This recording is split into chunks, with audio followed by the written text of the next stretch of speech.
Well, good morning. It is great to be here back with my friends at First Pres. This really is an honor, as it always is, to share your pulpit. And this is a very special thing.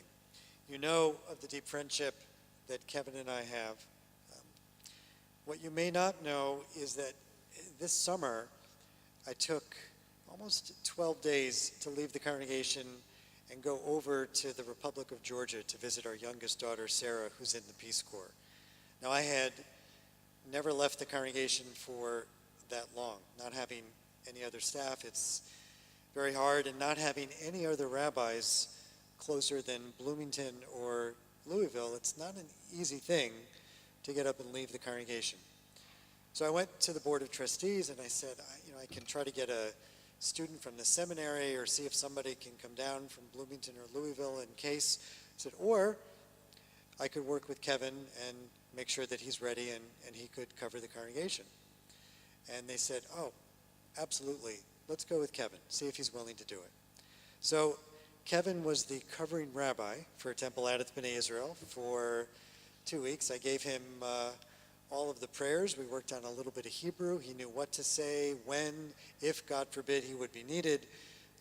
And there was great comfort in the members of our congregation, knowing that Kevin, who was such a good friend to our temple, would be there and would be in charge.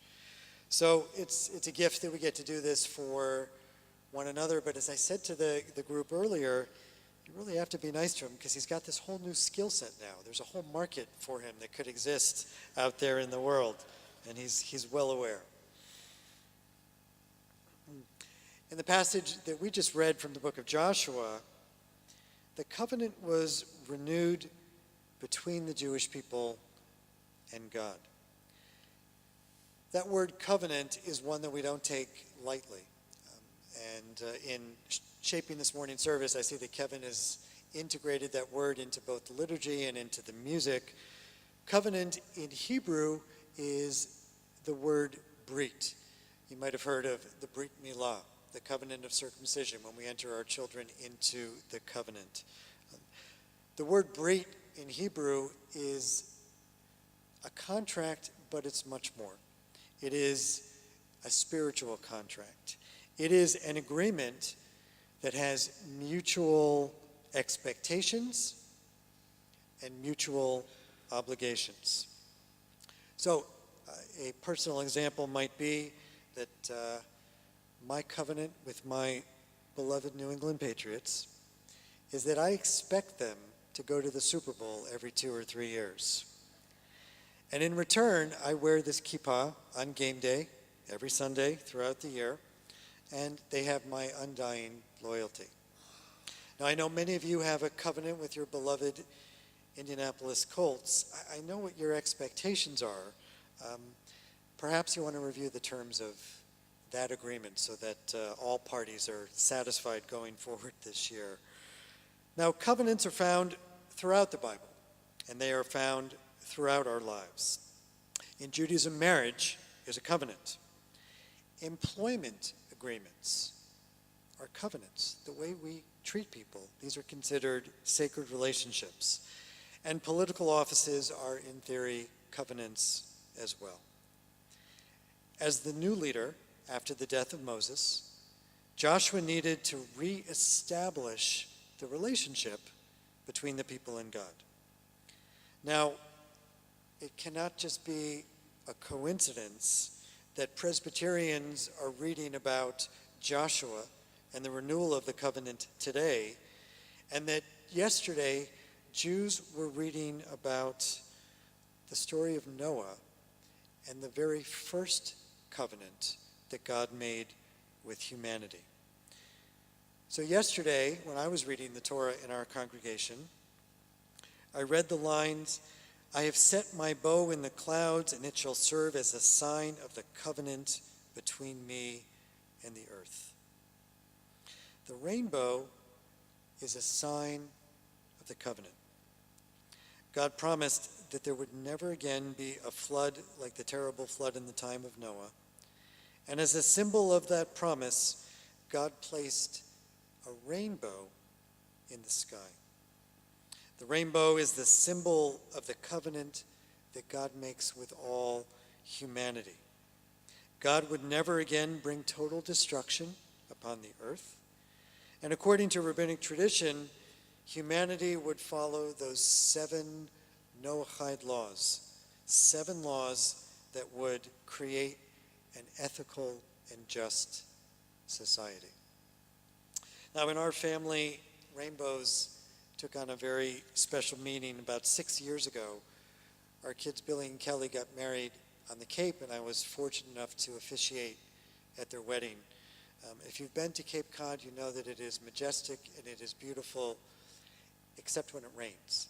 And of course, the date of their wedding, we were in Provincetown, the furthest tip of Cape Cod, and it had been pouring rain all day. Finally, it came time for us to line up for the ceremony, and just as we signed the ketubah, which is the Jewish marriage document, we all lined up, we made our way to the marriage canopy, and literally, as our daughter-in-law Kelly was walking down the aisle, not only did the rain stop, but the sun came out, and there was a double rainbow behind the marriage canopy in the ocean that is in every wedding picture that we have of that day. Now, of course, I took full credit for that, and I told them that that was the wedding gift that Gloria and I gave them, and it was a great teachable moment, that the wedding was a covenant and marriage was a covenant, and so forth. But rainbows have that way of sort of transforming moments in time. In today's day and age, the rainbow continues to carry symbolic meaning. Some see it as a sign of interracial unity. Some see it as a sign for marriage equality and for LGBTQ rights and issues.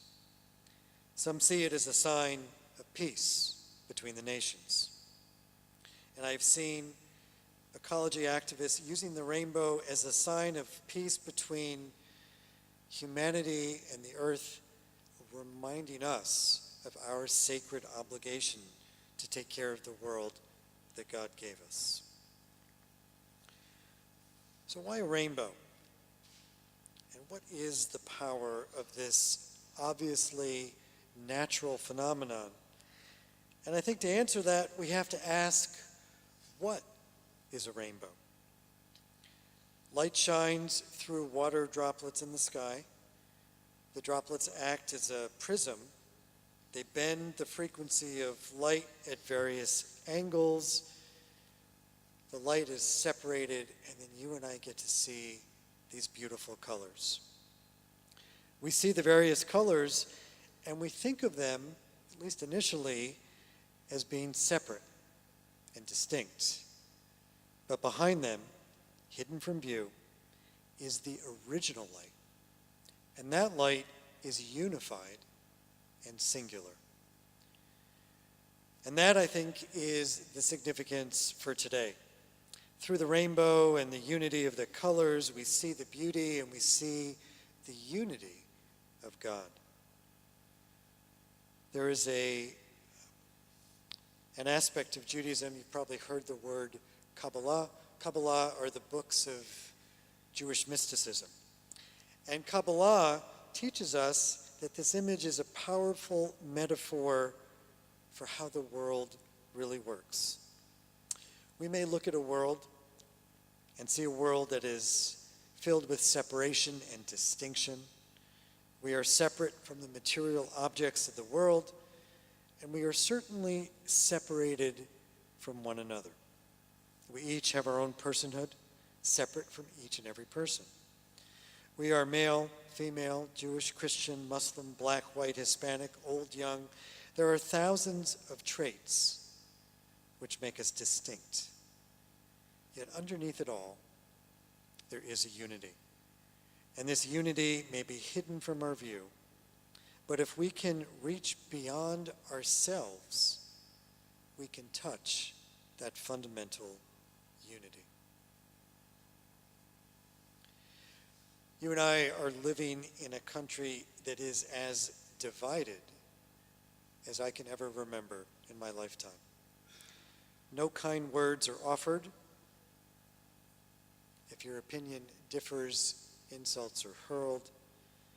Politicians tweet out insults, and nationalism is on the rise, specifically by the use of age-old bigotry and xenophobia. My hope is that the rainbow that we read about in our synagogue yesterday can give us all a chance to step back and to see the unity in the midst of the diversity and to celebrate that. The rainbow symbolizes that unity of God and humanity. And my hope is the passage from Joshua that we just read a few moments ago reminds us that in every generation we have the opportunity to renew the covenant with God, to challenge ourselves and those around us to guide our world back on course towards a world that is filled with mercy, filled with justice, and filled with peace. Amen.